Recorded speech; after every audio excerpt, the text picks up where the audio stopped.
Então, bom, primeiro eu vou dar um play aqui para vocês verem que o negócio tá feio. A Rússia fez uma simulação de... Na verdade, a OTAN fez uma simulação de ataque à Rússia, né? E aí a Rússia fez uma simulação de volta. Então, nossa, nunca chegou nesse ponto, nunca chegou nesse nível, tá? Então, vamos falar sobre isso e como isso se encaixa nas profecias, né? Como esse líder que não gosta de Cristo, que vai se desdobrando lá, ele parece que tem que se assentar no templo, ele vai ter que construir esse templo, então a maioria espera que o templo seja construído antes da coisa ficar mais feia. Agora, se você considerar o templo de Salomão aqui, né, enfim, não sei, essas coisas vão se mesclar, né? Até porque tem uma Jerusalém terrena que vai ser construído lá, um templo reconstruído lá, e tem uma conexão com uma Jerusalém celestial, né, nesse reino tecnológico. Tudo isso a gente explica aqui na escola, de um jeito que faça sentido, né? E eu convido vocês a estudarem, ver como tudo isso tem acontecido. A gente está há alguns anos já falando e as coisas só se encaixam cada vez mais, né? Então, tá acontecendo. A gente vai analisar aqui. Inclusive, esse último estudo para membros do Apocalipse, a gente seguiu a linha do tempo certinho, encaixando tudo, como se espera binariamente, né? Claro, sem travar Deus em nada. Depois, quando acontece, é que você liga os pontos e vê que estava escrito lá. Isso não vai prender Deus, né? Mas eu digo, um estudo binário mais próximo ali do que dê pra gente entender foi feito ali. Eu convido vocês, se tornem membros, estudem com a gente aí. Quem não é membro Amor e Honra recebe os cortes aí todo dia. E já ajuda a gente, o que gastar converte em intégrito, que num caso desse aqui, vocês vão ver, vai ser útil, né? Então isso aqui é recente, ó. O presidente da Rússia, Vladimir Putin, voltou a subir o tom em ameaças ao Ocidente sobre uma guerra nuclear. Foi durante uma entrevista, né, Yazbek, na TV estatal do país, Putin sinalizou o seguinte, que armas desse tipo existem para serem usadas e disse que os Estados Unidos seriam tratados como intervencionistas caso enviasse tropas à Ucrânia. Como foram essas novas ameaças e principalmente, Yazbek, como é que tudo isso tem repercutido por aí?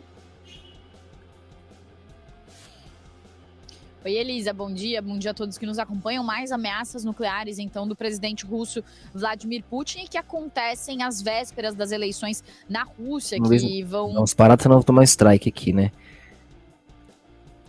E ele ganhou lá de novo, né? Que do ponto de vista técnico-militar, é claro que estamos prontos, e também disse que os Estados Unidos entendem que se enviarem tropas para a Ucrânia ou para a Rússia, isso vai ser tratado como uma intervenção, e também disse que os Estados Unidos têm Tá o Macron lá, né, querendo brincar de Napoleão, só porque ele chama Emmanuel, ele quer ser o Messias, tá enviando tropa lá para a Ucrânia, o negócio vai ficar louco. Especialistas em contenção estratégica para saber quais são os riscos se eles dessem algum passo adiante. Putin também disse que a Rússia está pronta para conversar com a Ucrânia sobre negociações para um cessar-fogo, mas disse que as negociações devem se basear na realidade e não em desejos após o uso de drogas psicotrópicas, querendo dizer que as negociações que aconteceram até o momento foram negociações que não foram... Brisa, hein? Vocês viram isso? Loucura. Incríveis do ponto de vista, então, do Kremlin. A Reuters também, a agência de notícias Reuters também informou que no mês passado, Putin havia sugerido uma negociação para cessar-fogo, mas essa negociação foi rejeitada pelos Estados Unidos depois de uma tentativa... Vocês sabem que os donos do dólar, vocês sabem quem? Eles querem que isso se desdobre para aproveitarem ali, né? Uma boa parte deles quer, outra parte tá falando, vocês são loucos, isso vai ser um tiro no pé, né? Então, porque aí eles vão abocanhar ali, eu acho que vão aproveitar esse barulho para reerguer o templo, para já, no meio da zona aí, talvez reergam essa coisa. Se não reerguer e for considerado que já tá erguido aqui, pelo falso profeta, né? Vamos ver lá na frente como que o Brasil vai participar disso tudo. Daí só aí a gente vai conseguir fazer uma leitura. Também não tem como eu falar muita coisa aqui do que eu penso. Só Deus sabe, né? Graças a Deus. Imagina você viver sabendo que daqui a pouco... Tomara que não aconteça nada. E que a gente possa desdobrar muita coisa ainda. Eu quero construir muita coisa. Mas a gente tem que estar preparado. De intermediação. Também os americanos dizem que Putin não está pronto para uma conversa séria sobre uma negociação para o fim da guerra na Ucrânia. Além disso, Elisa, também tem a repercussão, claro, de Washington sobre essas ameaças nucleares que já vêm sendo feitas por Putin há algumas semanas, que aumentaram desde o fim do ano passado, e conforme a guerra se aproximou dos seus 2 anos, que foi em fevereiro, né, em dia 24 de fevereiro. 2 anos já nessa guerra, cara. A guerra completou 2 anos e o Washington... O tempo tá muito louco, né? Desde a pandemia, bugou tudo. Disse que não vê uma grande mudança na postura nuclear da Rússia, mas diz que os avisos nucleares de Putin trazem preocupação, sim, e falaram que há uma preocupação principalmente com o uso de armas nucleares táticas, que são armas poderosas, que são usadas em campos de batalha. E a gente fica igual coelho aqui, né, no Brasil. Tanto de urânio que a gente tem, não tem uma arma, não tem como se defender. A gente vai ficar, né, escravo de um lado ou de outro. Palhaçada. Mas que não são. Sendo que a gente que abastece eles, alimenta eles, fornece o que eles precisam de mineral para construir tudo isso. A gente fica aqui de trouxa. As armas nucleares estratégicas, que são aquelas armas capazes de acabar com a vida da Terra, acabar com vários países. Só para finalizar, a Rússia é hoje a maior potência nuclear do mundo, tem 1.200 ogivas aposentadas e 4.380 prontas para uso, que traria uma capacidade para os russos de destruir. Galera, compartilha aí, deixa o like, divulga aí pra galera, por favor. O mundo, muitas vezes é por isso que essas falas trazem muita preocupação. A gente vai escutar agora, então, um trecho do que disse o presidente russo Vladimir Putin. Мы, конечно, готовы. Olha lá, ó. Они у нас постоянно находятся. Olha isso, galera. В состоянии боевой готовности. Это первое. А второе, и это тоже вообще признанная вещь, наша... A mãozinha dele. E os russos ficam com medo. Триада, ядерная триада, она является более современной, чем любая другая триада. Não tem nem como contestar ele, porque é o que ele fala, o Ocidente tá doente. O Ocidente tá colocando suas crianças né? O Ocidente tá fazendo as suas mulheres, ó. O Ocidente tá sujo, tá falando como se isso fosse normal, tá se tornando, tá doente o Ocidente. E ele tem razão, velho. Ele tem razão. A cultura woke, só a Rússia e a China tá esquivando, né? E a Coreia do Norte, Irã, esses países aí que eles odeiam. Только вот у нас, да, американцев, на самом деле.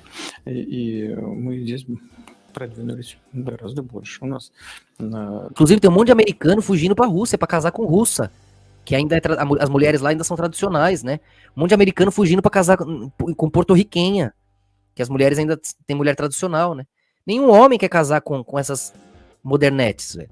Que vão envelhecer sozinhas e é o fim da civilização, do Ocidente. O Putin não quer deixar isso entrar lá e não vai. Né? A China não quer deixar entrar lá e não vai. É a guerra, é o fim. Morte por morte, vamos tentar viver, né? Eles vão se defender. Se entregar, não dá. Она более современная. E вся ядерная составляющая. E eu não tô falando que é só isso, a visão dele. Ele também quer expandir, ele quer recuperar o Império Russo, e com razão. A Rússia foi fundada lá, os russos que fundaram Kiev, na Ucrânia. Ali é Rússia, sinto muito, ele tem razão. Vou falar o quê, velho? Vai falar o quê? Se depois de 3.000 anos Israel pode tomar o que foi eles, a Rússia não pode depois de 100? Dá licença, né? Nem isso. В целом, по носителям и по... Infelizmente. E também não é problema nosso isso aí. A gente tem que ficar de fora no violeta, deixando vermelho e azul, precisando da gente pra viver um contra o outro e reforçando a existência do outro ao mesmo tempo que tenta destruir, né? São os opostos se fortalecendo. A gente tem que ficar de fora. И по зарядам у нас примерный паритет, но у нас более современный. Но это знают все. Специалисты все знают. Но eu vi eles lá no Vilela, мы должны мерить количество носителей и боезарядов. Но знать об этом нужно. И те, кому нужно... Olha isso, cara. É sério, isso aqui, mano. Só um milagre pra impedir que exploda uma bombinha, sério. Это не значит, что мы должны мериться количеством носителей и боезарядов. Но знать об этом нужно. И те, кому нужно, повторяю, экспертам, специалистам, военным. Ele fala rindo ainda, né? Não sei, cara. Eu não acho que ele tá blefando, não. É tudo ou nada.